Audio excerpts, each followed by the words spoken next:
¿Por qué abandonaste la reunión? Buenos días a todos y todas. Bienvenidos a una clase de biología vegetal. Hoy día vamos a tener la clase sobre líquenes y tenemos como invitado especial al profesor Reinaldo Vargas de la Universidad Metropolitana de Ciencias de la Educación, siglas UMCE, pero conocida popularmente por un epíteto que es el PEDA. ¿Ya? Es un lugar donde forman profesores y él es profesor de futuros profesores de biología.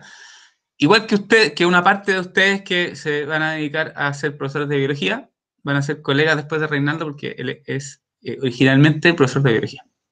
Y después se dedicó a la liquenología y hoy día es científico, para que ustedes vean que uno puede hacer el camino por ese lado o por el otro lado, pero da igual, ¿cierto?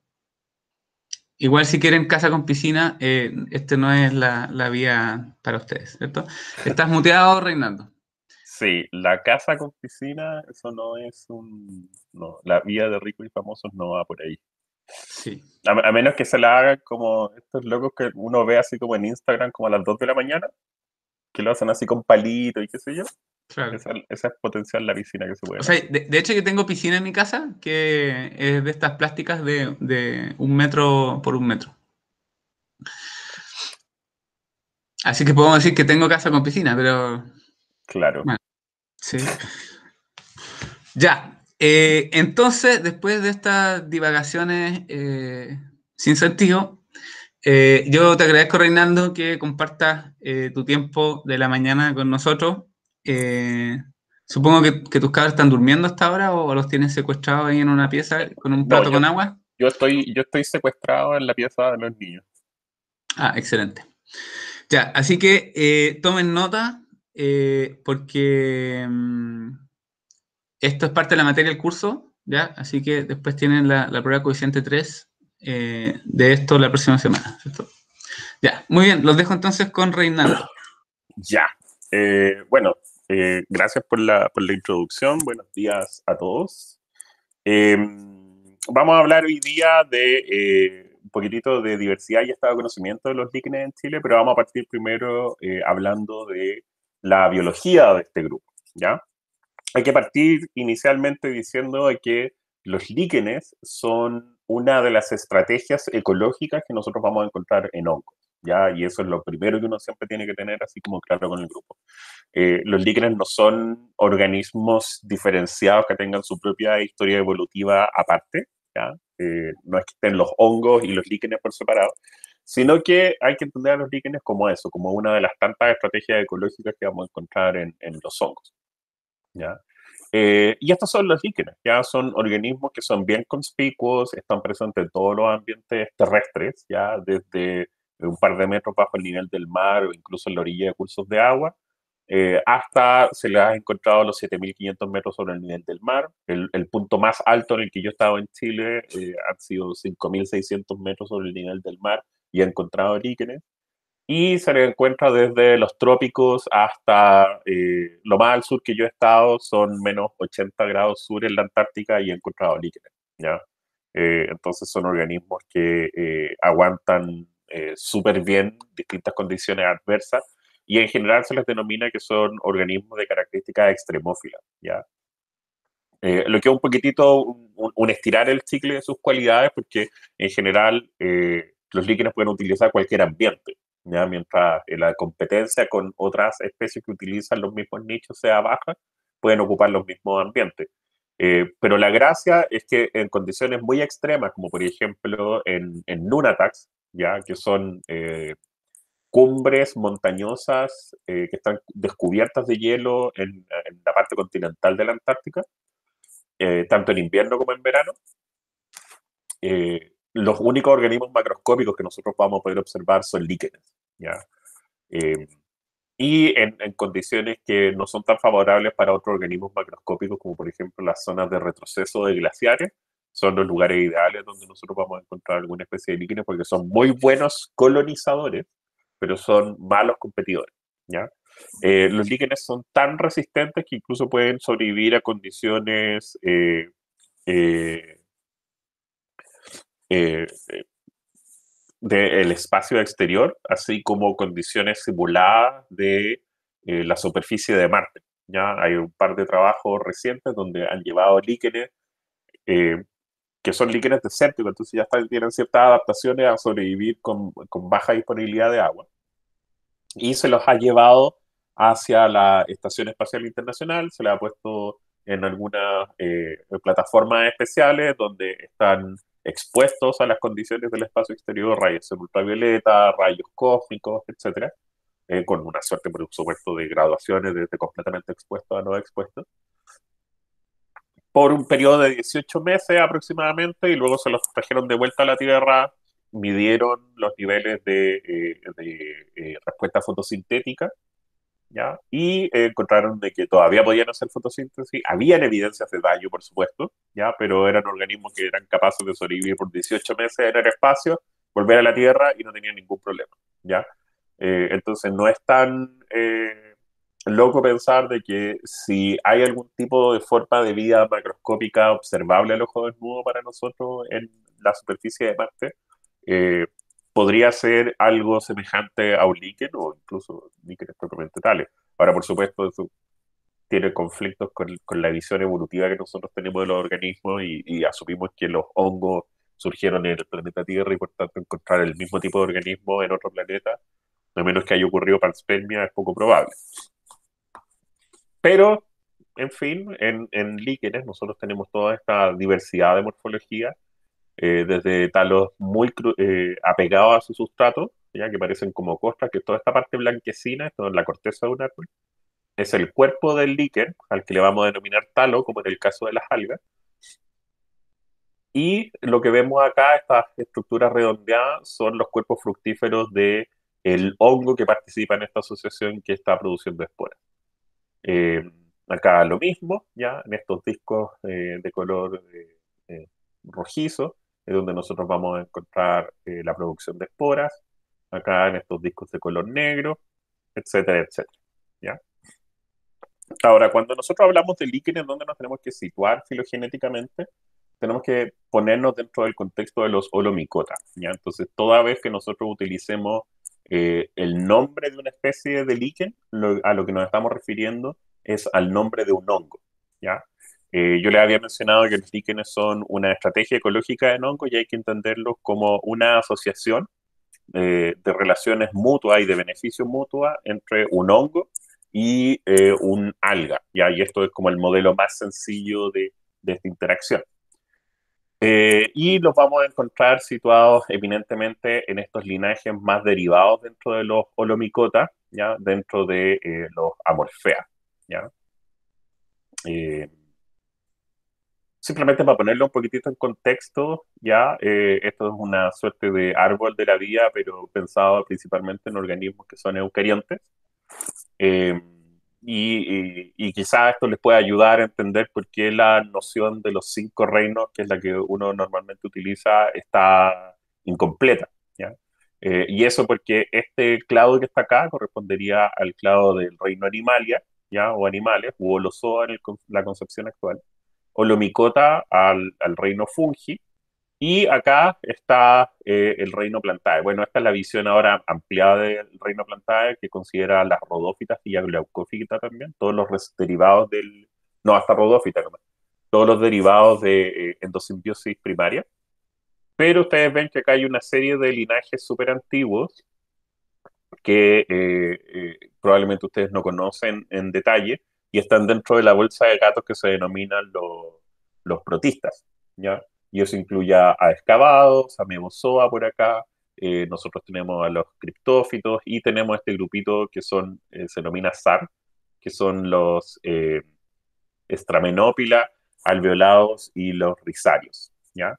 Y en general se divide por algunas características que tienen que ver con alguna fase de su ciclo de vida en estos grupos grandes, como para irlo, qué sé yo, organizando mentalmente. Por un lado están los diaforéticos, que son un conjunto de organismos que en alguna fase de su ciclo de vida pueden tener una fase flagelada y los flagelos son anteriores, ¿ya? Están hacia adelante de esas células móviles. En oposición acá a Morphea, ¿ya? Donde está Mebozoa, hongos y animales, que se caracterizan porque en alguna fase de su ciclo de vida tienen una célula flagelada y esa célula flagelada es posterior, ¿ya? Pienso en una espermática, ¿ya?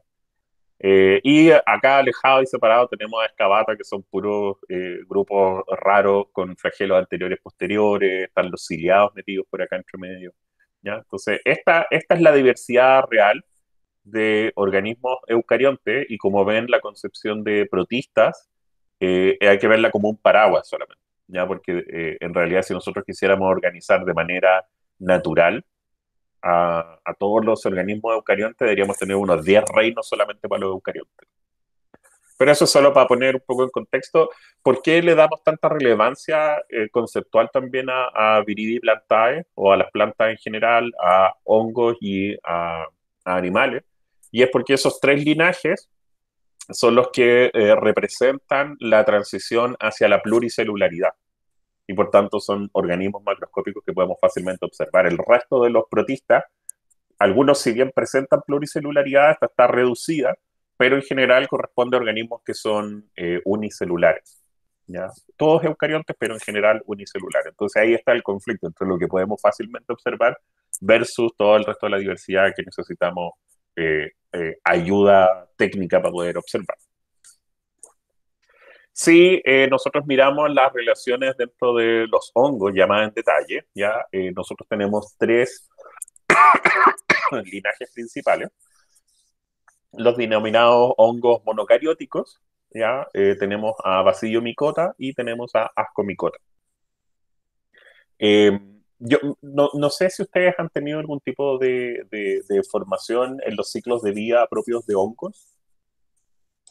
No alcanzamos a tener la clase de hongos porque nos atrasamos en el programa. Vale.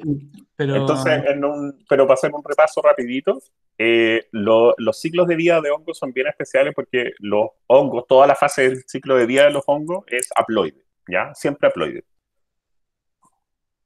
Entonces los champiñones que ustedes se comen son haploides, todo haploide. Pero cuando entran en fases de reproducción sexual, hay dos linajes, los Bacillomycota y los Ascomycota, que son estos linajes 2 y 3, que son los dos grupos de hongos más derivados. Tienen una condición bien especial porque se fusionan las dos células que podemos considerarlas como células gaméticas, ¿ya?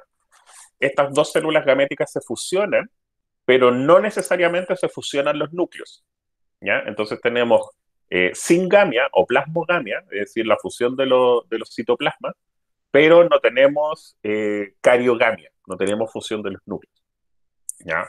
Y eso hace que, por ejemplo, en algún hongo, si nosotros observáramos sus núcleos y pudiéramos aislar los núcleos y pudiéramos hacer el recuento de los genes y la secuencia genética de esos genes que tienen esos dos núcleos, es súper probable que encontremos dos núcleos en una misma célula que tengan una carga genética distinta, ¿ya?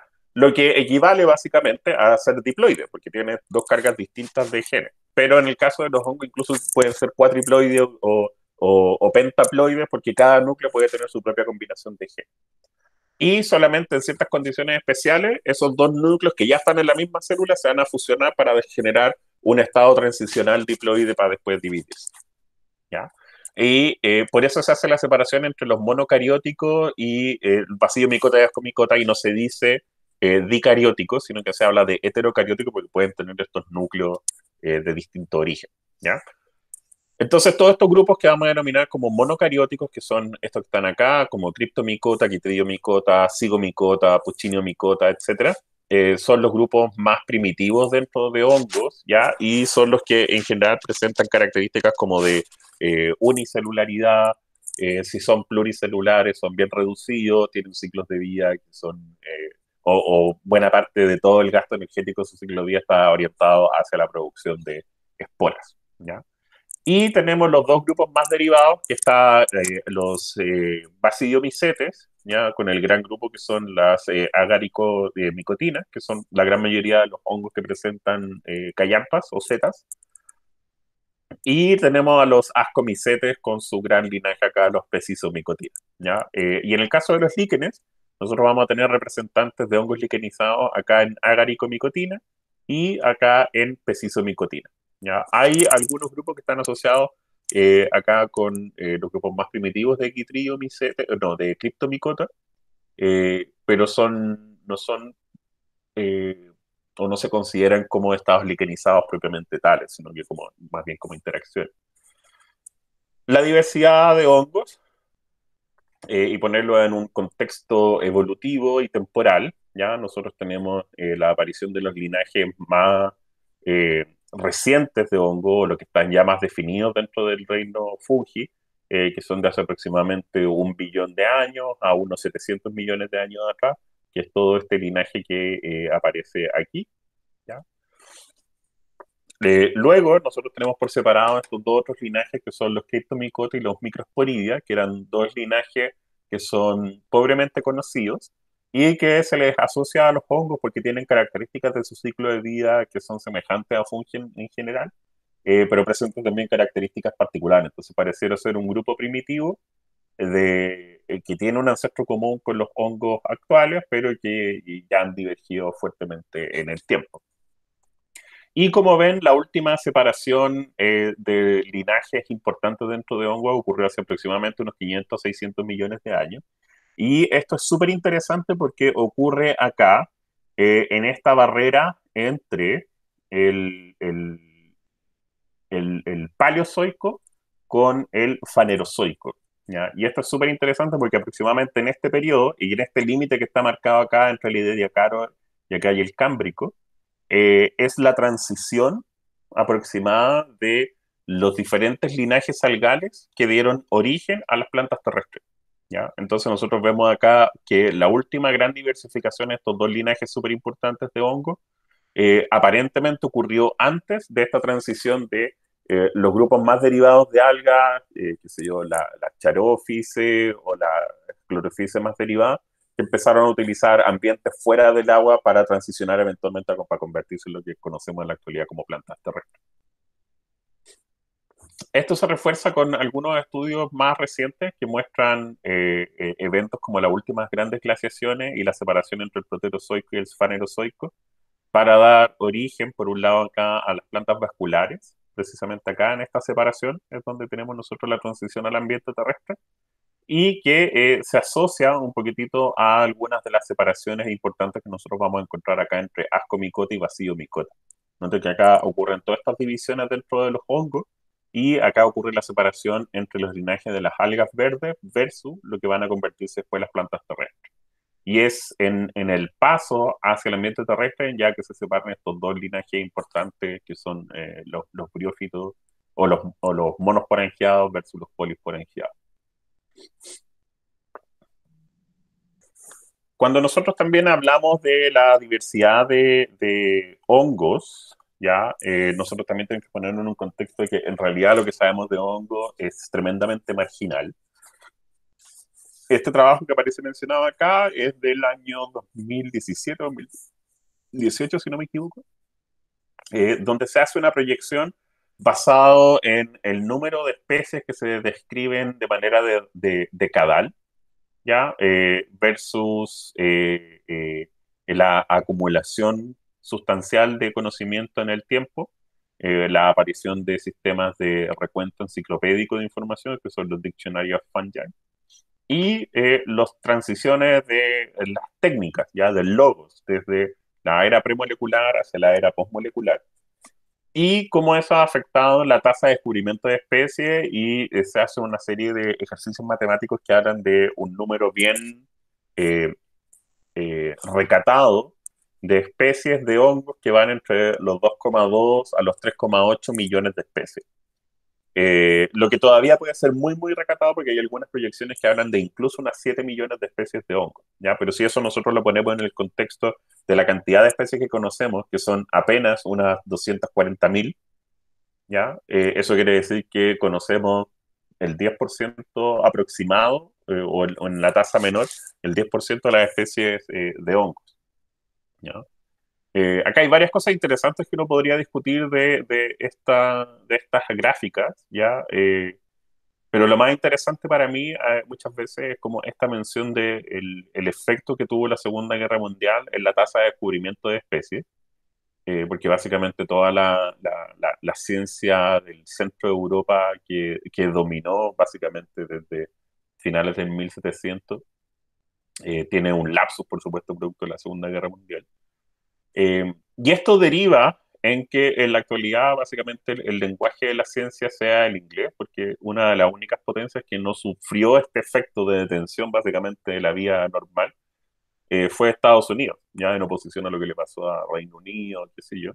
Y por tanto, acá es donde ocurre esta transición desde los idiomas más tradicionales de comunicación de la ciencia, que hasta la Segunda Guerra Mundial eran el francés y el alemán, a la transición hacia el inglés, ¿ya? Y previo a eso era eminentemente latín. Entonces, también pone un poquitito en contexto, porque muchas veces uno se enfrenta al hecho de que hay como un chauvinismo idiomático, de que todo el mundo quiere que su investigación sea publicada en el idioma local de su país. Pero ninguno de ustedes, por ejemplo, habla coreano. Ya hay un montón de información relevante, particularmente en biomedicina, que se está publicando desde Corea o desde China. Y se vuelve necesario para facilitar la transmisión de la información manejar un único idioma, ¿ya? Y eso lo vuelve más sencillo porque si no, durante su enseñanza secundaria o primaria tuvo que haber aprendido latín, francés, español, alemán e inglés, simplemente para poder ser una persona funcional en el siglo XX. Entonces pone las cosas un poquitito en contexto ahí. Ahora, si nosotros miramos la diversificación de hongos en la actualidad, este es un trabajo bien interesante, publicado el año 2019, eh, y que sí, por supuesto, quieren tratar de adentrarse en el conocimiento de este grupo, es súper interesante, que muestra no solamente las relaciones entre los distintos linajes de hongos, ¿ya? Y que acá están codificados, estos son los ascomicetes acá, y estos son distintos grupos de basidiomicetes, que son los dos grupos más derivados de hongos, pero sino que además lo que hace es mapear en estas barritas de acá arriba las estrategias ecológicas que pueden adoptar esos grupos de hongos, ¿ya?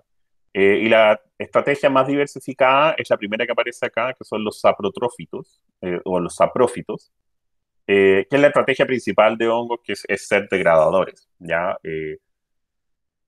Los hongos, a diferencia de los animales, en los animales nosotros tenemos que ingerir el alimento, ya sean animales pluricelulares o unicelulares, tienen que ingresar el alimento dentro de las células y es degradado de manera interna. En el caso de los hongos, la degradación es de manera externa, ya emiten hacia el medio externo enzimas proteolíticas, degradan la materia orgánica de moléculas orgánicas de gran peso molecular a bajo peso molecular y ahí recién la absorben. Y por tanto, esta estrategia de saprotrofía, que es la degradación de materia orgánica, está súper distribuida en el linaje del hongo. Esa es la estrategia principal. Y acá en la segunda barrita nosotros tenemos las estrategias liquenizadas, ¿ya? Y acá ustedes pueden ver que acá hay una demarcación en microsporía y glomerulomicetes, que en las cajitas abiertas porque es supuesta y no todos los linajes de ese grupo lo presentan. Lo mismo acá aparecen agaricomicetes, ¿ya? Y como vemos, la gran mayoría de los linajes que tenemos hongos liquenizados ocurre en los ascomicetes, ¿ya? Y por tanto esta lámina tiene una doble función porque nos dice, claro, que por un lado los líquenes no son un grupo natural, es decir, no tienen un ancestro común monofilético, sino que es una estrategia que está dispersa, ¿ya? Hasta cierta medida dentro del linaje de los hongos, y que también nos dice, como está asociada a algunos linajes bien primitivos dentro de hongos, nos puede decir de que distintos eventos de lograr esta estrategia liquenizada ocurrieron en la historia evolutiva de los hongos, ¿ya? Y que probablemente, acá en los ascomicetes, probablemente algún ancestro común que dio origen a los comicetes era liquenizado y que en algunos linajes, como acá en los trafinomicetes o los neolectomicetes, esta estrategia se ha ido perdiendo, en tanto en otros linajes como acá se ha ido manteniendo en el tiempo, ¿ya? Entonces acá nosotros tenemos algunos linajes que son exclusivamente, que son estos cuadritos completamente cerrados, que son exclusivamente liquenizados, y hay otros linajes que son parcialmente liquenizados. Entonces, lo que nos habla es que esta es una estrategia que se ha revisitado múltiples veces en la historia evolutiva de los hongos y que se ha ido ganando y se ha ido perdiendo, ¿ya?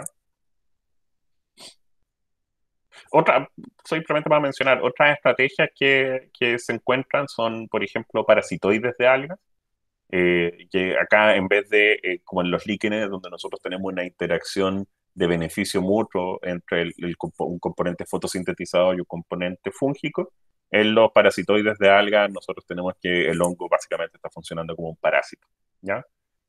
Acá nosotros tenemos distintas interacciones hongo-planta y acá distintas interacciones hongo-animal, ¿ya? Micorrizas, endófitos, biótrofos de plantas, neotro, término, necrótrofos, ¿ya? Es decir, de gran materia orgánica de plantas muertas. Están los micoparásitos, los predadores de microanimales, sí, porque hay hongos que cazan animales, ¿ya? Los entomófagos, etcétera, etcétera, ¿ya? Entonces acá están separados más o menos por el tipo de interacción. Interacción con animales, interacción con plantas y otras interacciones, además de interacciones con algas. Si nosotros miramos el registro fósil, tenemos evidencias múltiples de la existencia de hongos liquenizados, pero las únicas que están debidamente comprobadas, que son las que están en esta cajita acá, hablan de aproximadamente unos 400 a 500 millones de años, ¿ya? Lo que es súper interesante, porque si nosotros volvemos atrás y recordarles de esta diversificación que ocurre en el hongo previo a la diversificación de los grupos que se van a convertir en las plantas terrestres, precisamente en este periodo tenemos evidencias de la presencia de fósiles que indudablemente corresponden a líquenes, ¿ya? Y eso lo que podría sugerir es que cuando empezó la transición hacia salir del agua, los primeros que lo hicieron fueron hongos, ¿ya? Y algunas de las algas que estaban moviéndose desde ambientes salobres a ambientes de agua dulce, que es lo que aparentemente hicieron las clorófitas, empezaron a interactuar con estos hongos. Y como las algas no tienen ningún tipo de tejido diferenciado, no tienen estrategias para protegerse de la radiación ultravioleta, no tienen sistemas que les permitan excretar fácilmente, no son capaces de obtener CO2 u oxígeno desde el aire, ¿ya? Lo obtienen directamente desde el agua, es por eso que las algas no tienen diferenciación de tejido, porque es la interacción con el agua la que les permite sobrevivir. Entonces, para poder desarrollar todas esas estrategias, aparentemente se pudieron haber ayudado con los hongos que ya tenían esas estrategias. Ya los hongos tienen melanina, que aparentemente fueron desarrolladas de manera muy primitiva en distintos linajes de hongos para protegerse de la radiación ultravioleta. Tenían estrategias avanzadas para la obtención de oxígeno desde el ambiente, no solamente desde el agua, ya porque estamos pensando en hongos que eran degradadores de materia orgánica en el agua, y mucha de la materia orgánica cuando empieza a degradarse empieza a emitir gas y por tanto va a flotar, y se empezaron a ver expuestos al medio externo fuera del agua, y por tanto aparentemente fue los primeros en colonizar el ambiente terrestre de los organismos pluricelulares. Y por tanto, algún modelo de características líquen, tenemos una interacción de una alga fotosintetizadora con un hongo, pudo haber estado al origen de la transición de las plantas desde el agua hacia el ambiente terrestre, ¿ya? Y acá esto es súper interesante porque lo que tenemos acá arriba es la fotografía electrónica de este fósil de hace unos 450 millones de años, que se llama Chlorolichenomycetes. Y lo que vemos es una corteza, tenemos una capa de fotobiontes, que es donde están las algas, y podemos ver las hifas del hongo ahí bien desarrolladas. Y esto es el fósil, y lo que está abajo acá es la microfotografía electrónica de un corte transversal de un líquen actual, ¿ya? Y todo el estudio que se hace en este trabajo muestra que básicamente no hay diferencias, ¿ya? Es decir, el modelo liquenizado de este fósil corresponde básicamente al modelo liquenizado que nosotros conocemos en la actualidad. Y por tanto, esto es básicamente para confirmar de que se trata de un fósil de un líquen y que no se trata de algún otro grupo de organismos al cual estamos confundiendo. Y lo que es súper interesante, porque este líquen, como ustedes ven acá, está súper bien conservado, incluso en microfotografía electrónica, porque entonces se tiene que cortar, se tiene que bañar en oro y se tiene que presentar en esta cámara donde se mueven electrones. Tenemos una alta resolución y podemos ver la estructura súper bien, lo que habla de una muy buena conservación.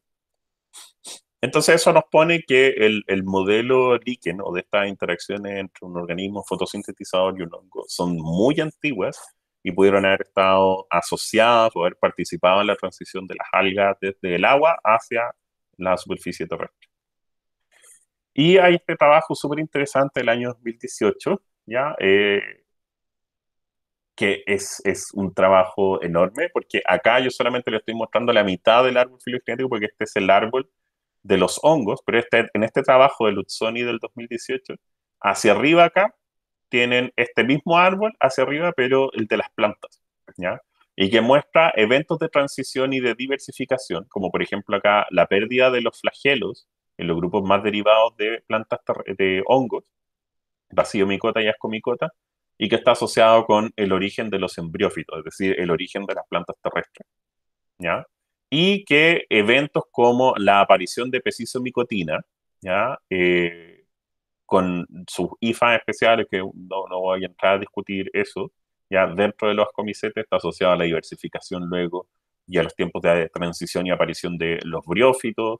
Luego nosotros tenemos los tiempos de aparición de los licófitos, monilófitos y posteriormente otros eventos transicionales acá más o menos asociados al origen de los líquenes con la aparición y de espermatófita desde una perspectiva antigua, ¿ya? Y noten que acá se utiliza la datación del cloroliquenomycetes de hace unos aproximadamente 450 millones de años. Y por tanto hay distintas fuentes de evidencia que muestran de que eh, algún tipo de sincronía hubo desde la diversificación de los líquenes con la diversificación de otros grupos y particularmente favoreciendo quizás la diversificación de los grupos de organismos que en la actualidad conocemos como plantas terrestres, ¿ya? No es algo que sea propio, por supuesto, únicamente de los líquenes, ¿ya? Sino que estamos hablando principalmente de la interacción planta o alga-hongo, en este caso. Eh, ¿Cómo están diversificados los líquenes? Ya no voy a entrar mucho en detalle acá, pero todas estas cajitas muestran dónde nosotros tenemos linajes predominantemente liquenizados en líquenes. Estas otras muestran parcialmente liquenizados. Y acá ustedes pueden ver de que la estrategia está súper diversificada. Estos en ascomicetes y estos en basidiomicetes. Ya solamente algunos linajes presentan asociaciones con algas para dar origen líquenes en los basidiomicetes. Nuevamente basidiomicetes todas las Z callan. Y lo que nos muestra nuevamente que esta no es una estrategia natural, ¿ya? En el sentido de que no es un grupo monofilético de ningún tipo, sino que es una estrategia que se ha ido ganando y perdiendo en la historia evolutiva de los linajes. Y en general nosotros podemos asumir que los líquenes son hongos que han descubierto la agricultura y vamos a ir discutiendo ahora una serie de las características que tienen los líquenes, ¿ya? En general se denomina que se trata de una simbiosis, pero este término básicamente lo que quiere decir es que se trata de organismos que viven juntos, ¿ya? Y por tanto, todos los organismos son simbióticos de una manera u otra, ¿ya? Ustedes no son ustedes sin su biota bacteriana, ¿ya? Cuando se van a comer un completo de carrito y después están con vómito o qué sé yo, eso es porque hay un desbalance, bueno, fuera de cualquier tipo de intoxicación alimentaria, pero en general se trata de porque hay un desbalance, porque hay muerte de la biota bacteriana de su tracto digestivo que les impide alimentarse apropiadamente. Ya, es por eso que cada vez que ustedes consumen eh, antibióticos, ya tienen que cambiar su dieta inmediatamente porque no pueden comer lo mismo porque su sistema gástrico se siente mal, está disminuido y eso es porque ese antibiótico está matando las bacterias de su cuerpo, ¿ya? Entonces, como el 20 al 30% del peso seco de su cuerpo son células de otros organismos que están interactuando con usted, ¿ya? Y hay una serie de hongos que incluso se han descubierto que son simbiontes con humanos, que se han descubierto en situaciones súper terribles, ¿ya? Como por ejemplo una serie de hongos que forman cápsulas, ya se encapsulan en el encéfalo y que se descubrieron cuando comenzó la pandemia del SIDA, ¿ya? Porque era un hongo que en condiciones normales todos lo tenemos y no nos hace nada, pero en personas que estaban inmunodeprimidas, ¿ya? Y previo al desarrollo de los medicamentos apropiados, empezaron a desarrollar estos quistes dentro de su encéfalo que eran fúngicos, ¿ya? Y era un hongo que básicamente todos tenemos, y eso nos habla un poquitito de que en realidad todos estamos en un tipo de simbiosis. Ahora, cómo interactúan las partes de esa simbiosis nos da el apellido de la interacción ecológica. ¿Ya? Entonces tenemos los mutualismos, tenemos los amensalismos, los comensalismos, tenemos las interacciones negativas, etcétera, etcétera, como ustedes lo quieran denominar. Y en general nosotros vamos a denominar a los líquenes como una simbiosis mutualista, en el sentido de que las dos partes que están viviendo juntas se ven beneficiadas. Si queremos ser más estrictos y utilizar quizás un lenguaje más apropiado o como a mí me gusta decir, si hablamos en difícil, estamos hablando de que los líquenes son una interacción mutualista ectomicorrícica entre un hongo y un organismo fotosintetizador más todo su microbioma. ¿Y por qué digo ectomicorrícica? Porque en los hongos su estrategia es degradar materia orgánica, ¿ya? Eso es lo que hacen. De distintas formas ya vimos que pueden ser saprófitos, pueden ser trabajar mutualistamente, etcétera. Pero lo que hacen es emitir estas enzimas al medio externo, degradan y absorben. Y en el caso de los líquenes no es distinto, ¿ya? Entonces lo que hacen los hongos, si estas las algas, las células del hongo, que son unas células filamentosas, envuelven completamente al alga, ¿ya? Entonces, si ustedes conocen algas unicelulares, y pensemos, por ejemplo, en una clorófita, que es como el modelo típico de alga, entonces ustedes tienen su alga unicelular, tienen su membrana plasmática y tienen una pared celular formada por celulosa. Y lo que hace el hongo es formar una segunda pared por encima, ¿ya? Entonces, ¿qué es lo que hace esto? Hace que el alga ya no esté respondiendo a las condiciones ambientales, ¿ya? Porque no está en contacto directo con el medio externo, está en contacto únicamente con el hongo. Y por tanto, el hongo es el que controla el gasto energético, es el que controla las interacciones de defensa al medio. Por ejemplo, si hay estrés hídrico, el hongo se tiene que hacer cargo. Si hay estrés térmico, el hongo se hace cargo. Si hay depredación, el hongo se tiene que hacer cargo, ¿ya? Y el alga lo que hace es que está completamente envuelta y por tanto hace fotosíntesis. Entonces, si nosotros utilizamos una noción que se habla como de la economía energética en organismos, ¿ya? Esa alga va a seguir haciendo la misma cantidad de fotosíntesis porque tiene la misma cantidad de fotosistemas. Y para que los fotosistemas funcionen bien, tienen que tener suficiente luz, suficiente agua, la temperatura correcta y un balance de gases que están asociados a la fotosíntesis y respiración celular para poder realizar. Es decir, necesitan oxígeno y CO2. Y, por supuesto, una presión ambiental, pero estamos en la Tierra, así que eso es transversal. Entonces, bajo esas condiciones va a hacer fotosíntesis, pero cuando está envuelta por el hongo, esas condiciones están todas controladas por el hongo. Por tanto, esa alga va a seguir haciendo la misma cantidad de fotosíntesis, pero va a gastar menos de la energía química que está produciendo, ¿ya? Es decir, por cada ciclo de fotosíntesis, cada piruvato que se genere, va a gastar menos proporción de esas NAD, pH o lo que sea, ¿ya? Y todo lo que le sobra lo elimina, ¿ya? Porque también está limitado su crecimiento, ¿ya? Está envuelta en el hongo. Entonces lo elimina al medio externo como basura, entre comillas. Y eso es lo que está degradando el hongo para absorber. Entonces, básicamente lo que está haciendo es que está criando las algas para que las algas generen excedente y eso es lo que el hongo consume, ¿ya? En el 99% de los casos, los hongos que forman líquenes, o los vamos a denominar micobiontes, son ascomicetes y en un 1% son bacillomicetes.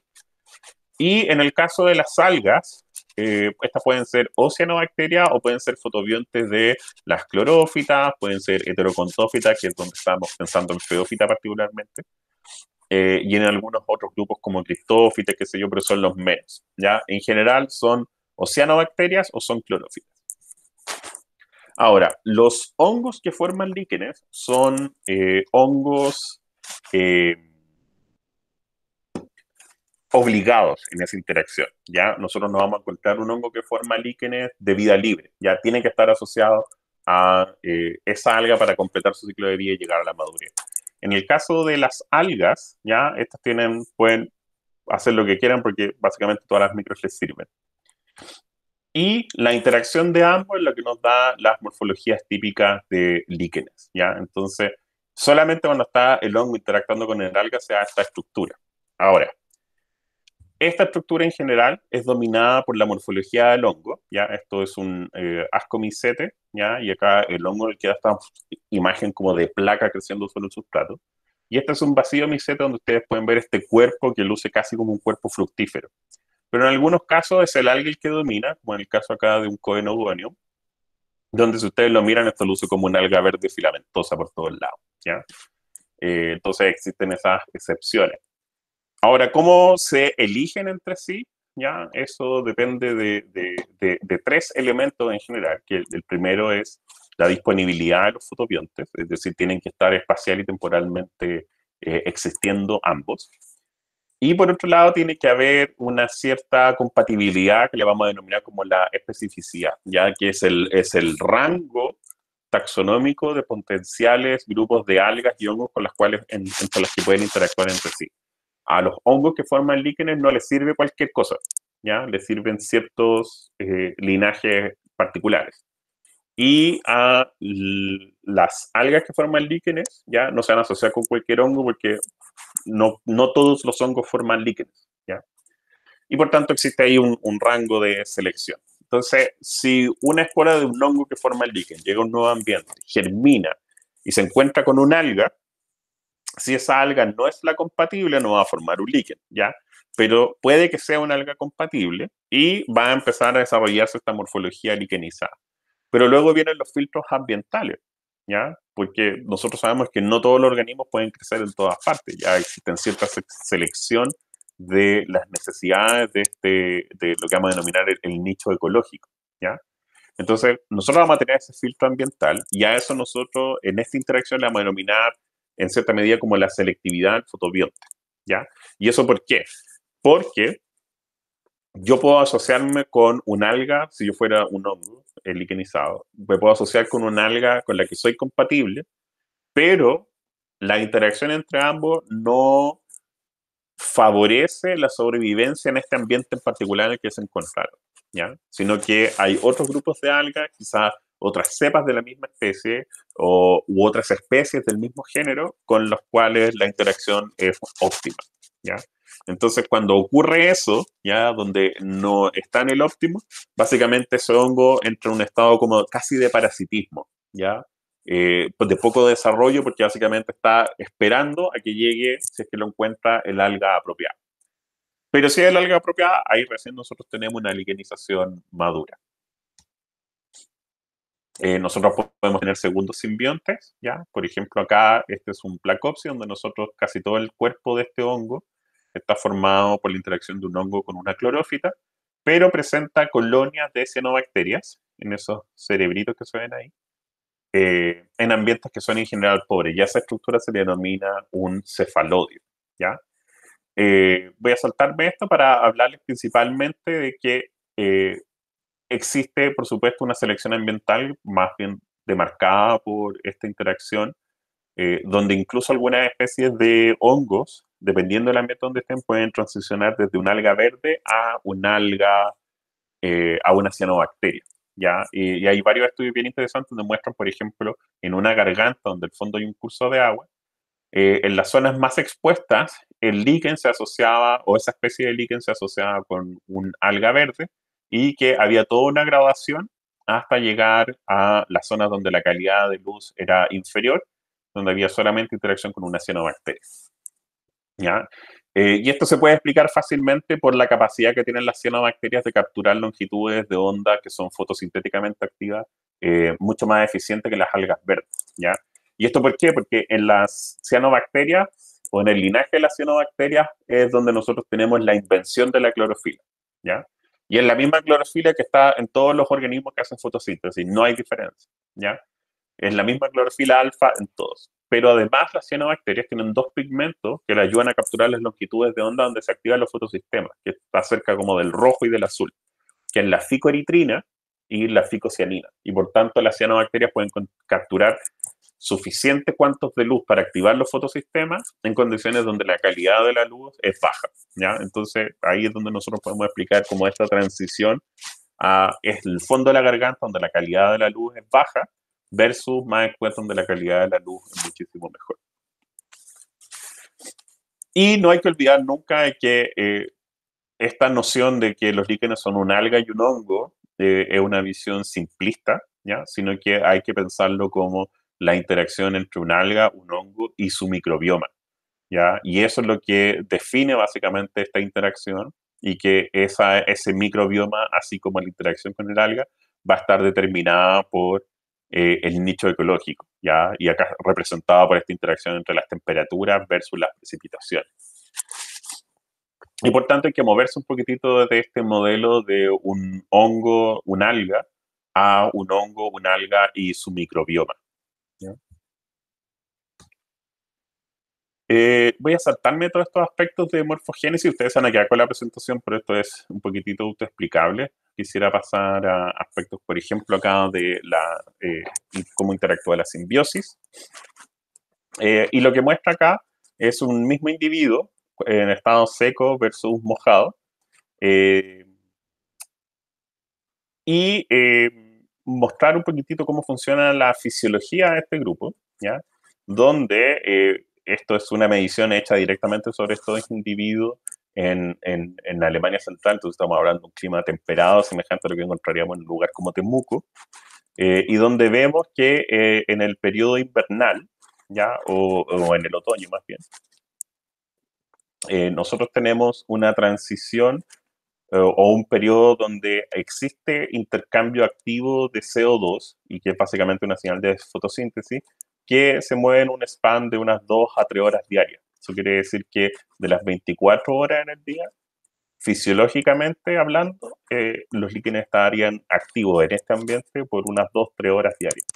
Y eso es porque durante el día tiene que haber una acumulación del contenido interno de agua hasta que se llegue a un pic necesario para favorecer la fotosíntesis, así como la calidad de la luz y la temperatura a la que llega este líquido, ¿ya? Y esto tiene que ver con una serie de aspectos de cómo funciona la fotosíntesis. Me imagino que ustedes no han tenido fisiología vegetal aún, así que no voy a entrar mucho en detalle de eso, porque después van a pelear con cómo funciona la fotosíntesis. Tema sensible porque en pedagogía ni siquiera está en la malla. Corta, corta. ¿En serio? Chuta, ya. Entonces, bueno, ahí Atala va a tener que hacerle el crash course de fotosíntesis. Pero básicamente la fotosíntesis, esto es como un cuello de botella, ¿ya? Y es una cadena de transporte de electrones, y por tanto todo cuello de botella, si yo le pongo mucho de algo, ese cuello de botella se satura, y si le pongo muy poquito, básicamente se vuelve ineficiente, es innecesario. Entonces ocurre que si un organismo, como un líquen, por ejemplo, está saturado de agua, no va a hacer fotosíntesis. Si la temperatura no es la correcta, ya sea porque hace mucho calor o mucho frío, no va a hacer fotosíntesis. Si la cantidad de luz o de cuántos de luz recibió no es la correcta, no va a hacer fotosíntesis. ¿Ya? Si recibe mucha luz, se satura el fotosistema y se traba todo, ¿ya? Porque es preferible detener la fotosíntesis y que se produzca daño. Y por otro lado, si no hay suficiente luz, no se activa el fotosistema y por tanto no hay fotosíntesis, etc. Entonces el equilibrio es muy delicado. Y en las plantas hay un span largo durante el día donde pueden hacer fotosíntesis, bueno, la parte activa de la fotosíntesis, pero en el caso de los líquenes está bien reducida a un par de horas diarias. Esto tiene que ver con la translocación de azúcares, que ya lo mencioné, y mostrarle un poquitito el desarrollo morfológico, ¿ya? Nosotros tenemos en el margen de los talos una pobre desarrollo celular, ustedes pueden ver acá, y acá se destaca la presencia de las algas del fotobionte, ¿ya? Y que a medida que nosotros nos acercamos hacia el interior, estos van madurando y derivan básicamente en que en los talos desarrollados nosotros vamos a tener una suerte de corteza, vamos a tener la presencia de nuestras células algales bien desarrolladas, lo que se denomina un estrato algal. Vamos a tener una médula donde nosotros tenemos acá intercambio gaseoso, y por debajo nosotros vamos a tener una corteza inferior, ¿ya? Y si ustedes tienen algún conocimiento de morfología vegetal, se podrán dar cuenta de que esto básicamente es lo mismo que una hoja bifacial, con una epidermis superior, un parénquima en empalizada, un parénquima aerífero y tenemos nuestra epidermis inferior. Y por tanto nos dice que esta es una forma eficiente de hacer fotosíntesis y capturar luz, ¿ya? Pero esto es logrado por una vía alternativa a la que encontraron las plantas. O no, o quizás las plantas copiaron este diseño a partir de esta interacción que tuvieron en su momento con hongos, ¿ya? Lo que es una pregunta abierta, por supuesto. Tenemos talos de características crustosas, ¿ya? Con una epidermis superior densa, nuestro estrato algal y la médula directamente pegada al sustrato. La única forma de sacar estos individuos, por supuesto, es con el sustrato si yo los quiero estudiar. Tengo los talos foliosos que presentan estructuras de fijación del sustrato en su cara inferior, ¿ya? La que es de naturaleza variable. Y tenemos los talos de características fruticosas en general, ¿ya? Que presentan morfologías tridimensionales más complejas, ¿ya? Estas tres morfos, crustoso, folioso y fruticoso, en realidad es como decir hierbas, arbustos y árboles. ¿Ya? No hay una señal filogenética ahí, pero sí nos sirve para poder describir, ¿ya? No, nos permite hacer caracterización, ¿ya? Pero no hay una señal filogenética, porque me imagino que ustedes saben que no todos los árboles están emparentados entre sí, son todos plantas, pero no están todos dentro de la misma familia o todos dentro del mismo género. Distintas organizaciones tridimensionales de líquenes fruticosos. Y les quiero hablar rápidamente un poquitito de la historia del conocimiento en Chile, ¿ya? Me voy a saltar esta parte porque no nos queda mucho tiempo. Esto es puro texto, ¿ya? Nada especial. Pero destacar únicamente a este caballero, que ustedes me imagino que conocen, ¿ya? Charles Darwin, que hizo un par de aportes en su paso por Chile. No sabía nada de líquenes, así que todas sus interpretaciones eran erróneas, pero lo interesante es que hizo varias colecciones interesantes que han sido estudiadas en el tiempo y siempre es llamativo mencionar a, a Darwin. Y este personaje que está acá es Wanda Quilot, una profesora de la Universidad de Valparaíso, ¿ya? Está retirada, pero ha sido una de las más grandes impulsoras de la liquenología chilena. Eh, Recientemente jubilada, ya la Wanda tiene 92 años, así que ya se retiró un poquitito del trabajo, pero hasta hace un par de años atrás seguíamos trabajando juntos en distintos aspectos de liquenología y ella ha sido el principal aporte al conocimiento del grupo en Chile desde los años 80 más o menos. Y uno de los trabajos más relevantes de ella es la lista patrón o el checklist de los líquenes y hongos liquenícolas de Chile del año 98, ya, es decir, un trabajo que tiene más de 20 años ya, donde ahí mencionaba la presencia de unas 1.400 especies de hongos liquenizados, ¿ya? Y yo, tomando el manto y trabajando un tiempo después con la Wanda, recientemente se publicó, al menos en GEVIF, esta no es la versión final, el listado taxonómico reciente de los líquenes de Chile, este es 2020, ¿ya? Y saltamos desde 1.400 especies a 2.200 aproximadamente. ¿Y cómo se presenta esa diversidad a lo largo del país? Acá está separada por regiones, ¿ya? Esto en base a la base de datos de observaciones, donde no están las 2.200 especies, sino que hay unas 1.900 a 2.000 especies, ¿ya? No está el total de ellas. Pero nos muestra que la región de Valparaíso, de hecho, presenta una alta diversidad con más de 600 especies, eh, pero esto es una división política, ¿ya? Y eso incluye la diversidad que está presente en Juan Fernández, en Rapa Nui, ¿ya? En la administración política. Y luego la alta diversidad la podemos encontrar después en la región de Magallanes, ¿ya? Con altos números de especies también en la región de los lagos, siguiendo los ríos, Araucanía y en la región de Coquimbo, ¿ya? Y esto nos habla básicamente de que existe una cierta tendencia al aumento del número de especies desde el norte de Chile hacia el sur. Reinaldo, ¿Sí?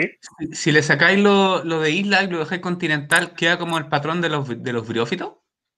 Lo que pasa es que ya voy a llegar a eso, ¿ya?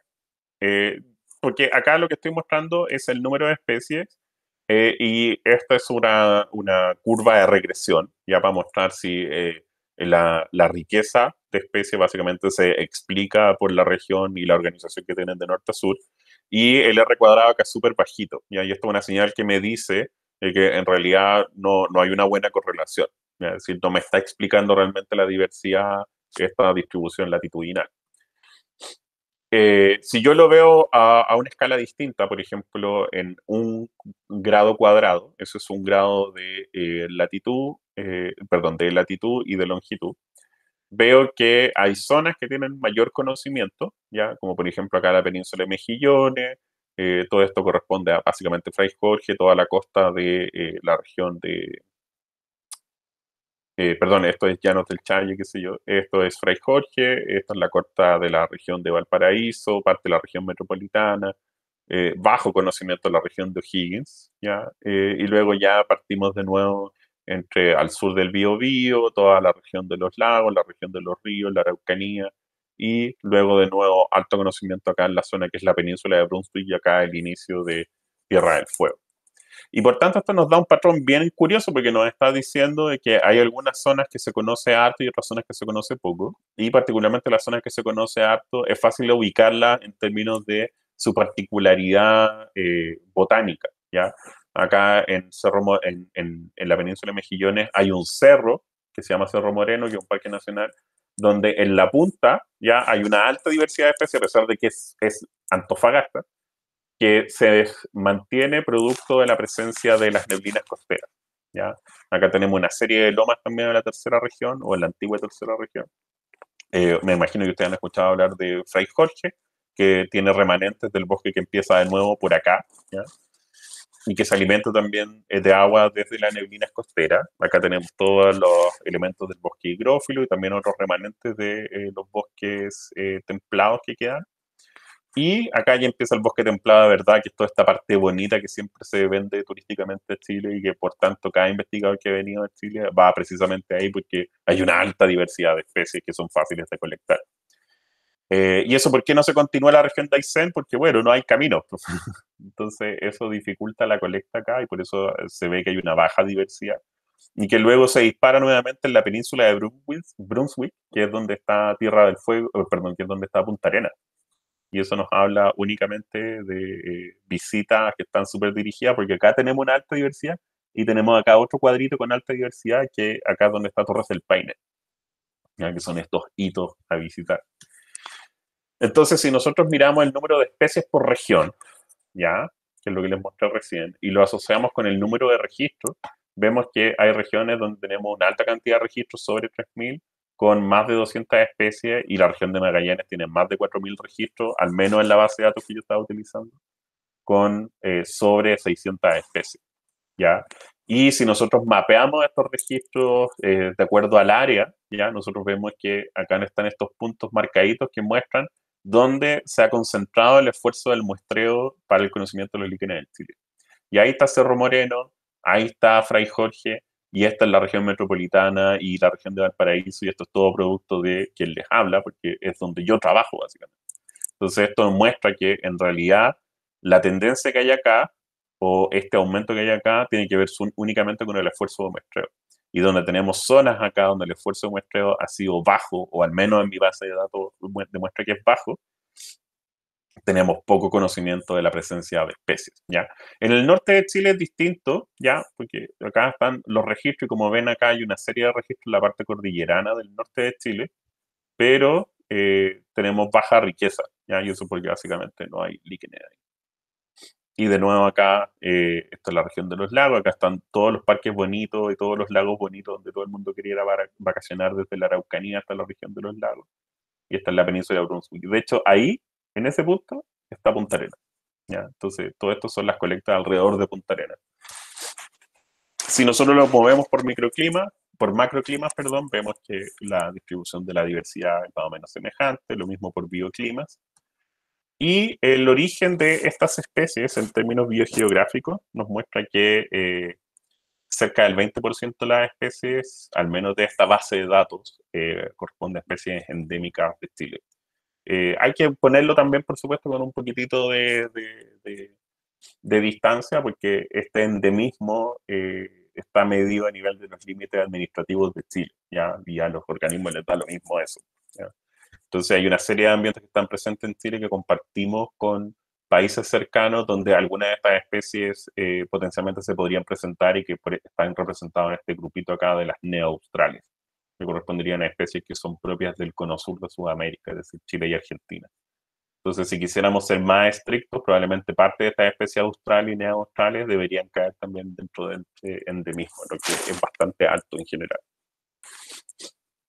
¿Cómo se presenta la diversidad? ¿Ya? Si nosotros mapeamos ahora la riqueza de especies a nivel de país, vemos que hay algunas zonas que tenemos una alta riqueza, como toda esta región, desde el sur del Biobío en la cordillera hasta la región de los lagos, toda la parte mediterránea de Chile hasta la península de Mejillones, ¿ya? Todo es una alta diversidad de especies.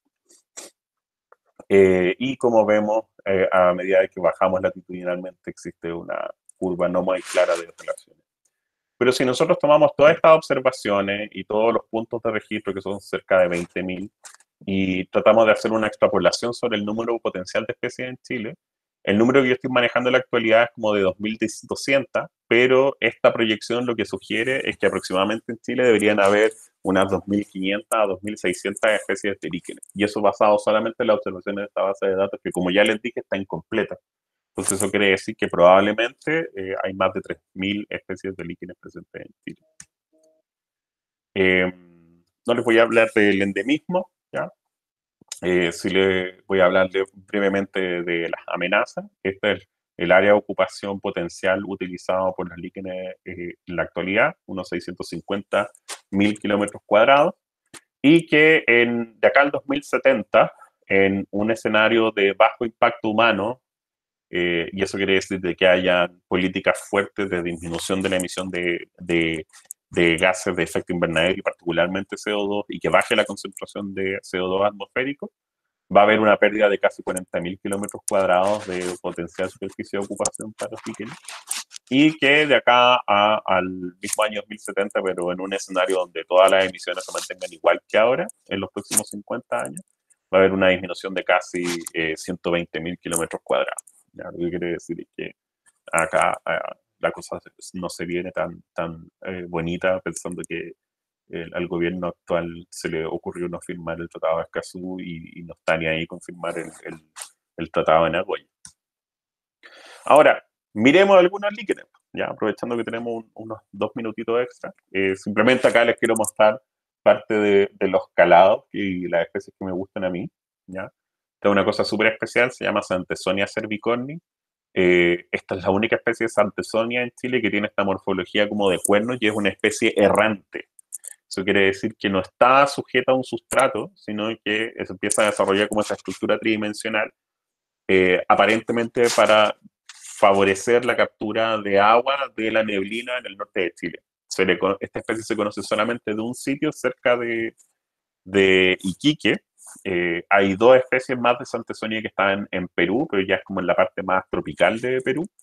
Y el resto de las especies, que son 3 más, están presentes en Namibia, ya que presenta características desérticas semejantes al desierto de Atacama, con una corriente fría en la costa que ingresa a nubes y que favorece la existencia de comunidades súper ricas de líquenes. Un género bien especial, niebla, ya que nos dice inmediatamente cuáles son sus requerimientos para sobrevivir, ya la necesidad de la presencia de niebla. Está presente el género en Chile, en Baja California y en las Islas Canarias, porque sí. Chrysotrix, que es probablemente algo que ustedes han visto, que son estos líquenes amarillentos, que si ustedes los tocan les quedan los dedos manchados de color amarillo. Súper diversificado en el centro de Chile. Y otra cosa que está en casi toda la costa del norte de Chile, porque también llega a la zona central, es esto que son unas placas súper grandes cerebroides que se llaman Roxelina cerebriformis, que es una especie endémica de Chile. Chrysotrix pavoni es nativa, endémica. Y acá nosotros tenemos Ingaderia pulcherrima, que es una de las especies endémicas, que es una especie, como ustedes pueden ver, fruticulosa, y se le conoce solamente de la costa del norte de Chile, ¿ya? Y donde prefiere crecer es desarrollarse sobre las espinas de algunas especies de un líquene, ¿ya? Entonces pareciera ser que tiene ciertos sustratos específicos que le gustan. Puede crecer en otras cosas, pero normalmente uno las puede encontrar arriba de esos sustratos en ambientes de lomas. Para la zona central, cosas que probablemente ustedes han visto, acarosporas, que son estas placas que se forman de color amarillento o de color verde limón intenso sobre rocas. Distintas cosas rojizas que en general caen dentro de las telochistaceas. Esta es una cosa altoandina que se llama caloplaca altoandina. Eh, Melanoalea soferoa es una especie que hasta hace poco era endémica, pero hace poco la encontraron, bueno, hace unos años atrás, la encontraron un espécimen en Nueva Zelanda, así que pareciera ser una especie austral. Esta es una especie que está distribuida en toda Sudamérica. Esta es una especie que está en Chile, Argentina y Bolivia. Y tenemos acá Protoparmeliopsis muralis, que esto es como una maleza en la zona central, en distintas rocas, que tiene una distribución mundial. Y este es Xanthopeltis rupícola, que es una cosa bien especial, se le conoce solamente de Chile y se le conoce solamente en la zona central de Chile. El material original que se usó para describirla es de San José de Maipo, en las cercanías de Santiago, y se distribuye por la cordillera de los Andes desde el sur de la región de Coquimbo hasta aparentemente el norte de la región de O'Higgins, y utilizando tanto la cordillera de los Andes como la cordillera de la costa. Y no está presente en Argentina. ¿Ya? Esta es una especie que surgió hace aproximadamente unos 25 millones de años, que es más o menos el tiempo en el que ocurrió el último gran alzamiento de la cordillera de los Andes. Entonces pareciera ser una especie que se estableció gracias a este alzamiento de la cordillera de los Andes. Para la zona sur ya empiezan todas las cosas más vistosas y de gran tamaño. Acá una serie de especies que son endémicas. Cora hausworthiana, que es una especie que es conocida solamente de la región de Aysén y la Araucanía. Pseudocefalaria divulsa, no estoy tan seguro, es posible que también se le conozca en Argentina, pero en general se le conoce únicamente de Chile. Bunodoforum macrocarpon, ¿ya? Esta es una especie que se le conoce de Chile, Argentina, y parece que hay algunos especímenes conocidos de Ecuador. En el páramo, que es básicamente Magallanes. De Gelia gallana, que es una especie endémica que es súper linda esta cuestión. Ya tiene unos pelos súper largos por la cara inferior que no se ven en la fotografía, pero tiene esta coloración azulada porque está asociada a cianobacterias y tiene esos discos súper marcados de color rojo que son las estructuras del hongo producir esporas. Y acá un endémico, Coelopogon epiforellus, que es una especie súper especial porque se le conoce eminentemente como un epífito, es decir, que crece sobre la corteza araucaria araucana. Y por tanto está restringido a la distribución de Araucaria araucana. Hay una mención de Coelopogon epiforellus en África, en Sudáfrica, pero es súper improbable que sea otra cuestión. Alguien se equivocó ahí en la identificación. Así que, por lo tanto, uno lo debería considerar esto como una especie endémica del cono sur de Sudamérica, es decir, Chile y Argentina, y probablemente quizás solamente en el lado chileno está bien distribuida. Y finalmente, algunos representantes de antárticas marítimas. ¿Ya? Hay cosas bien especiales como esta Imantormia lugubris, ¿ya? Que es de este color grisáceo a negro que forma tapetes cespitosos como pasto arriba de roca, junto con Usnea atra. Y los grandes colonizadores acá son todas estas cosas de color anaranjado, en este caso Austroplaca hookeri, que presentan una gran capacidad para sobrevivir en rocas costeras acá en toda la parte que queda libre de hielo y nieve durante el verano en la Antártica. Y eso es lo que les tenía preparado, ¿ya?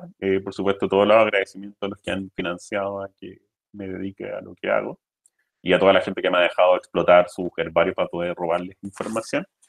Y eso, yo sé que estamos súper en la hora y no sé si realmente tenemos espacio para de repente hacer un par de preguntas, pero de repente, no sé, si están interesados o si me quieren hacer como un conjunto de preguntas y que la Tala me las hace llegar y después yo se lo respondo por correo, no sé. Mira, por horario ya estamos pasados, pero la gente que se pueda quedar y hacer las preguntas las hacemos ahora al tiro. No sé si tienen clases, pero aprovechemos que está reinando acá. Así que Sí, si tienen... sí, yo tengo como 10 minutos para responder preguntas porque si ahí a las 10 tengo hay una reunión con el Ministerio de Medio Ambiente. Me imagino que ustedes conocen cómo funcionan los procesos de... Chile tiene una normativa que permite la protección de algunas especies, pero tiene que estar dentro de una categoría de conservación, ¿ya? Y hay un comité que recibe información que son propuestas por la ciudadanía, porque es una propuesta abierta, que lo hacen una vez al año, y hay un comité que revisa estas especies y que decide qué especies adoptarán una categoría de conservación y qué categoría. Y la cuestión es que en los últimos años yo para todos los procesos he presentado estas fichas de especies, ¿ya? Con información donde va, qué sé yo, la descripción, la distribución, va un mapa, potenciales amenazas que tendrán las especies, etc.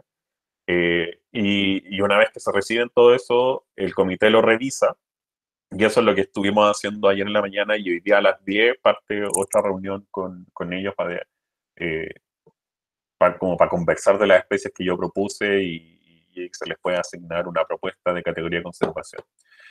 Lo que suena súper bien, por supuesto, porque es un comité técnico, hay características que están súper bien definidas, entonces uno al final discute, ok, esto pasa al umbral de la categoría, qué sé yo, en peligro crítico, no, no lo pasa, entonces ¿qué es la siguiente categoría y bajo qué criterio nosotros le asignamos? Porque está todo así súper bien definido.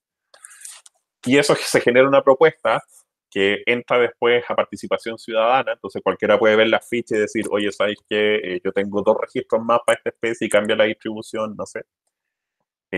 Vuelve a entrar al comité, el comité hace las correcciones y después se los da al Consejo de Ministros para la Sustentabilidad, que es básicamente el ministro del Medio Ambiente, o la ministra en este caso, el ministro de Ciencia en la actualidad, pero además está el ministro de Economía, Agricultura, etcétera, etcétera. Entonces después se convierte todo este comité técnico de científicos que se la cranean para llegar a, llega finalmente a una decisión política. Entonces, sí, a veces suena como un despropósito, pero al final es una forma también como de traspasar parte de la información que uno va acumulando. Bueno, ahí me eché 3 minutos de... Ya, la primera que hizo una pregunta más arriba fue la Pía, así que Pía, go. Ah, ya, tengo, ya, pero, ya, filo. La primera pregunta era, entonces, si los líquenes son autótrofos y heterótrofos, o no sé. Los hongos son heterótrofos y las algas son autótrofas. Entonces, en este caso, pero Sí, es que lo que pasa es que están las dos estrategias juntas, no es un único organismo, entonces hay que pensarlo un poquitito por separado. Entonces, ese hongo sigue alimentándose de la degradación de materia orgánica externa, y esa alga sigue haciendo fotosíntesis. Entonces, es como un solapamiento de las dos estrategias. Pero uno lo puede pero entonces no considerar es como, en general como un organismo, o, claro, que la mayor fuente de energía la obtiene de manera autótrofa. La autótrofo. asociación, sí, Autótrofa. po, la asociación es autótrofa. Sí, sí, autótrofa. O fotosintetizadora, si lo quieren ver así. Ya. Espera, y tenía otra pregunta. Eh, ¿Qué le otorga el alga al hongo, aparte de como la fotosíntesis? Así, por ejemplo, para decir en qué radica la especificidad que tiene que elige un hongo a una alga.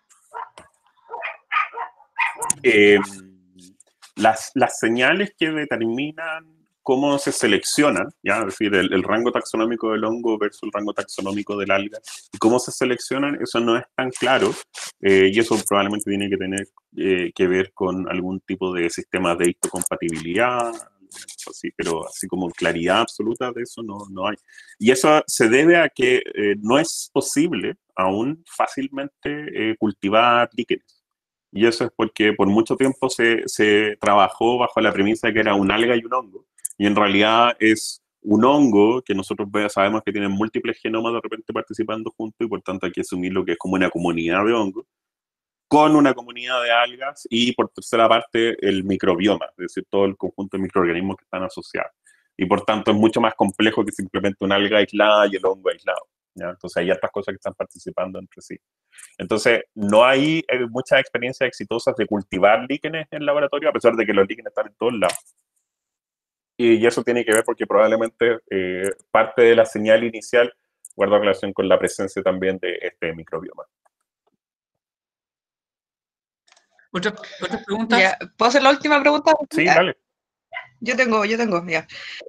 ¿Cómo puede ser que, indignada, cómo puede ser que una alga pase a ser, por ejemplo, ya una alga verde pasa a ser cianobacteria? No, no pasa eso. No.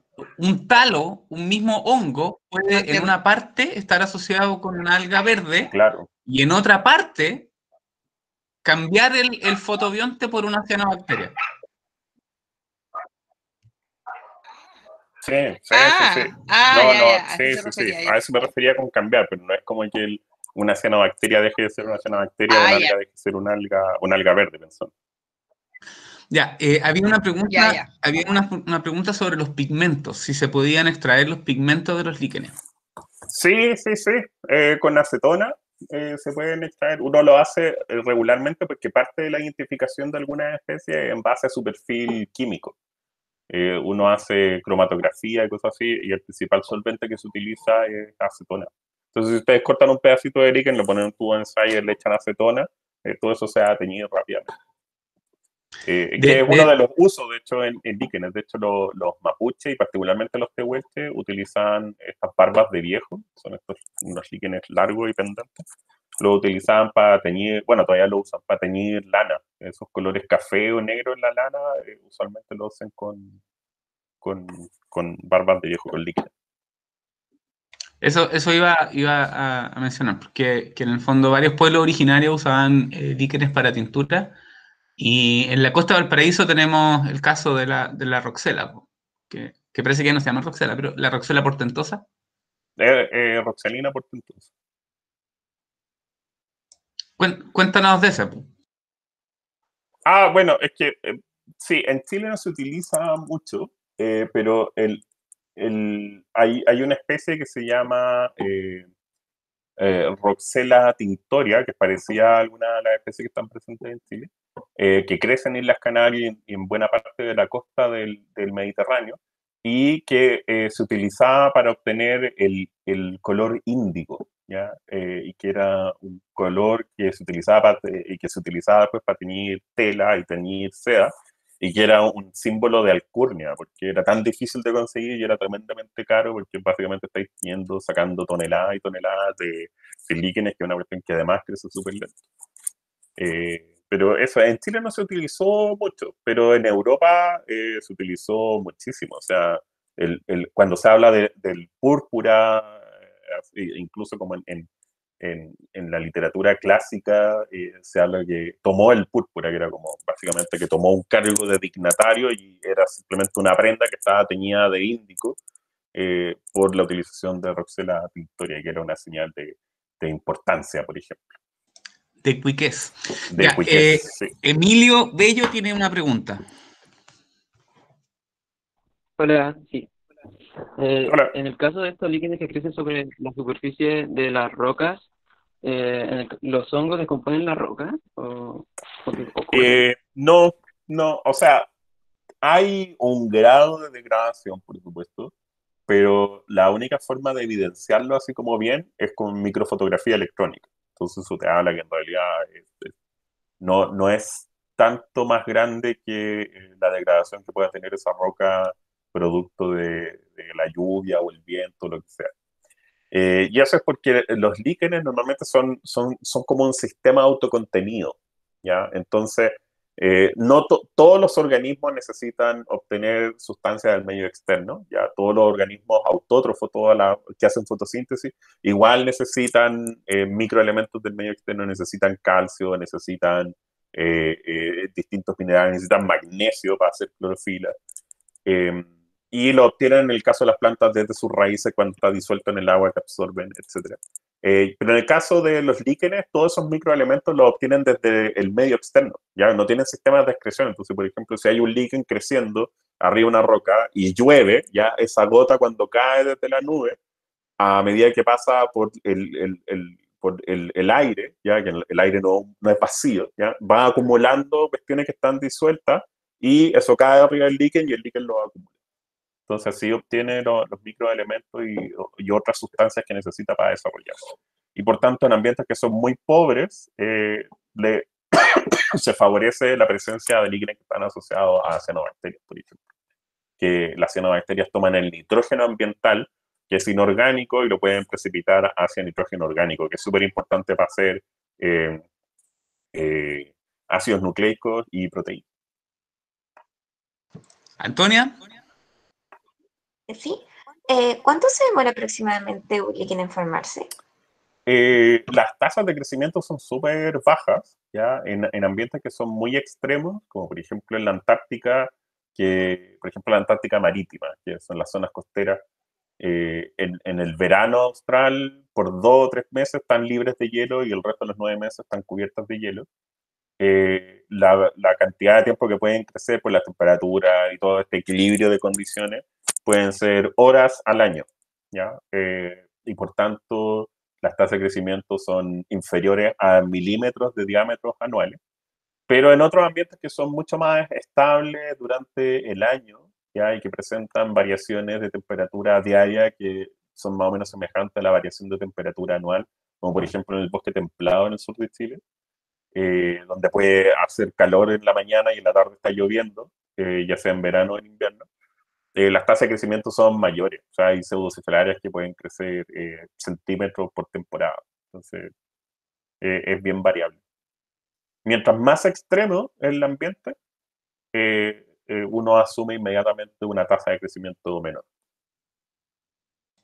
Y obviamente en el trópico crecen como maleza. Sí, pues, sí, sí. Y lo que es bien curioso, porque en algún momento se estimaba que a medida que uno se movía desde el trópico hacia los polos, aumentaba la riqueza de líquenes. Porque por supuesto los bosques templados, como en el sur de Chile, es súper fácil. Tú te paras ahí en un bosque y está tapado de líquenes por todos lados. Pero resulta que en los trópicos son súper abundantes. El tema es que están menos desarrollados porque son tantas especies que tienen que ser mucho más específicos. Entonces hay como 1000 especies de hongos que crecen sobre hojas en el trópico, ya porque hay una mayor proporción de árboles que no pierden sus hojas en las temporadas, porque como el ambiente es más estable y hay como temporada favorable y no favorable nomás, no hay primavera, no hay verano, como no hay esa separación estacional, mantienen una mayor proporción de plantas, mantienen sus hojas durante todo el año, entonces hay líquenes que crecen directamente encima de las hojas. Alonso. Sí. Hola, yo quería preguntar si es que hay especies de líquenes que sean como comestibles, o si es que es posible como comer esa asociación. O sea, yo ves que ando en terreno, le pego una masticada a un líquen, ¿ya? Y en alguna ocasión participé en una reunión con un conjunto de liquenólogos y como por una suerte de cuiqués que nos dio, comimos una comida tradicional danesa y la entrada fue un trozo de líquen frito. Pero en realidad el aporte calórico es súper bajo, es súper bajo. Y en realidad como el sabor no es algo muy interesante. En general, no hay líquenes que sean tóxicos, ¿ya? Tendrías que comerte así como un saco de alguna especie como para que te haga algún efecto. De manera general, por supuesto, si resulta que precisamente eres alérgico a algún compuesto liquénico particular, va a tener una reacción alérgica. Pero en general es como súper seguro probarlos. Solamente hay registros en la literatura de una especie que tenía un cierto grado de toxicidad, pero que no está presente en Chile. Y sí, eso. Y acá había una pregunta que dicen si hay líquenes epizoicos. Sí, sí los hay. Pero depende mucho sobre qué estructuras se están desarrollando. Como por ejemplo, yo sé que en las tortugas en las Galápagos, estas tortugas que viven 100 años, qué sé yo, les pueden crecer líquenes en los caparazones. Y en ese caso no son parásitos porque están utilizando los sustratos como sustratos. De hecho, eso es lo que hacen los líquenes. Utilizan sus sustratos solamente como eso, como un punto de fijación. No obtienen elementos de ellos porque no son plantas, no tienen raíces. ¿Ya? ¿En los perezosos también les sale el líquene, o no? Algo así. Lo que ¿O pasa son es que algas nomás? es que tienen un microbioma súper complejo. Lo que pasa es que los perezosos, para los que no saben, en su pelo tienen comunidades de microalgas que están creciendo y los protegen de enfermedades y de parásitos. Entonces, claro, crecen hongos entre medio y hay algunos hongos liquenizados. Entonces, se ha visto que en algunos casos forman como los estados iniciales, pero no, así como un líquen, así como que le salga al perezoso, no, no tanto. Pero están todos los elementos necesarios, eso sí. Preguntan qué se necesita para que un líquen muera.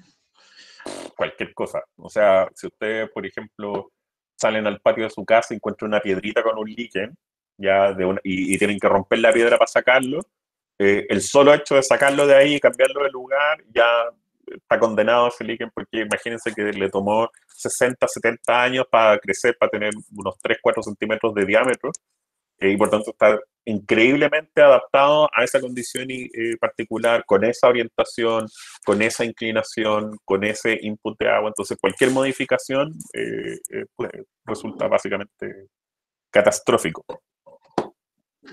Bien, por tiempo y para que te vayas a tu super reunión, vamos a dejar hasta aquí. Gracias a todos por quedarse y Reinaldo, te súper agradezco el tiempo de compartir con nosotros esta clase. Te voy a pedir si me podéis mandar las diapos para subírselas a los cabros. Igual esta clase va a quedar en YouTube, te voy a mandar después el link por si queréis tenerlo. Loco, este año la pandemia ha hecho que haya dado como 5 charlas, entonces ya estoy chato de YouTube. Así, todos. Falta Sí. la interacción en vivo. Sí, Ya. sí. Bueno, gente, ahí nos vemos. Ya, Reinaldo, Ya, po. nos veremos en algún momento. Saludos Sí, po. por la casa. Ya, po. Y Igual. estudiantes varios, nos vemos el próximo miércoles. Recuerda que hay presentaciones de diatomeas, no creo que quedan ahí. Van a tener un laboratorio de líquenes, ¿ya? Así que ahí van a ver un poco más de especies de la zona central. Así que tranquileño, güey. ¿Ya? Ahí nos vemos. Adiós. Live long and prosper.